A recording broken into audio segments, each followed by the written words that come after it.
Well, today's topic is called identifying angles, and this is a day where we just take some time here and introduce you to what angles are, and we're going to give you a few different types of angles that you'll learn. So the first thing you need to do is you need to understand what an angle is. So I'm going to actually start with the word here, ray, and I'm going to introduce you to that first. So I'm going to draw a ray first.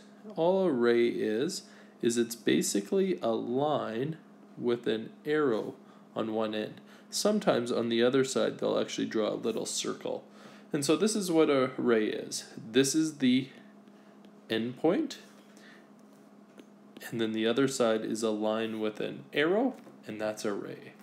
So what we're going to do here is we're going to create angles, and all an angle is basically two rays in which they have the same endpoint. So I'm just going to draw a nice endpoint here. I'm going to draw a ray. I'm going to draw another ray, but reminder, the endpoint has to start in the same spot. So same endpoint, and I'm going to draw that there. So this is an angle. Where the two endpoints are, we call that the vertex. And often for an angle, just to show people that this is an angle, we'll just put a little curved line in between the two rays. So this is an example of what we call an angle. And today all I want to do is just kind of show you a few kind of specific types of angles. So the first one we're going to look at here is what we call a right angle. So a right angle is a special angle, and you can think of it as simply like the corner in a house or in a room.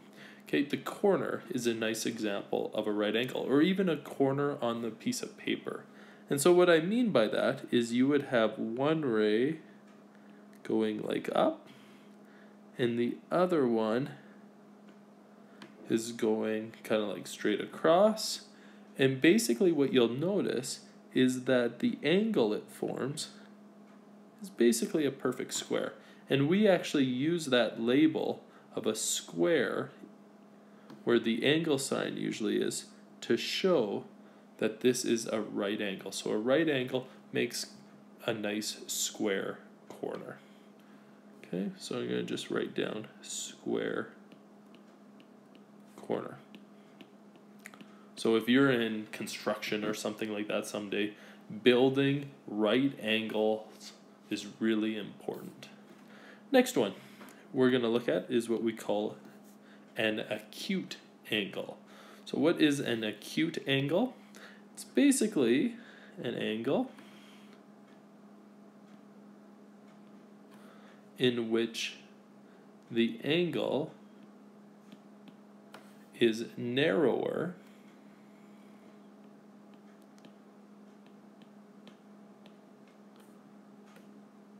than a right angle.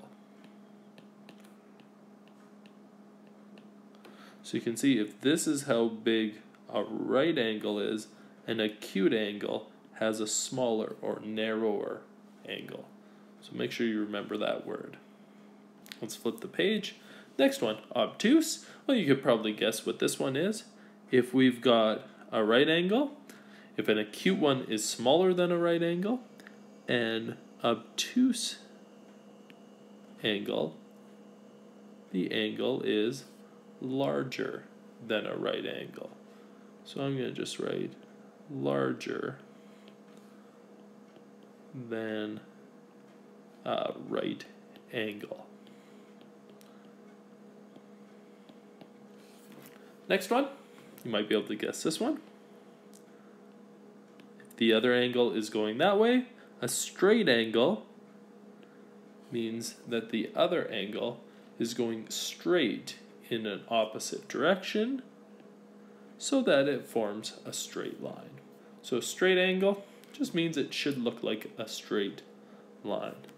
The last angle that you have to worry about, so we're just keeping getting bigger and bigger. And so in this case, if the angle is greater than a straight angle, we call it an reflex angle. So if you can tell, A straight angle would be like that direction. Okay, so this is clearly larger than a straight angle, so it's actually a reflex angle. You'll actually notice here that if I drew the angle on this side, that actually is an example of an obtuse angle, but reflex angle is the one greater than a straight angle, which would be the one on this side. So there's some basic kind of introduction into angles, and I've given you a few definitions of different types of angles that you need to know. So I hope this helps. Have a great day.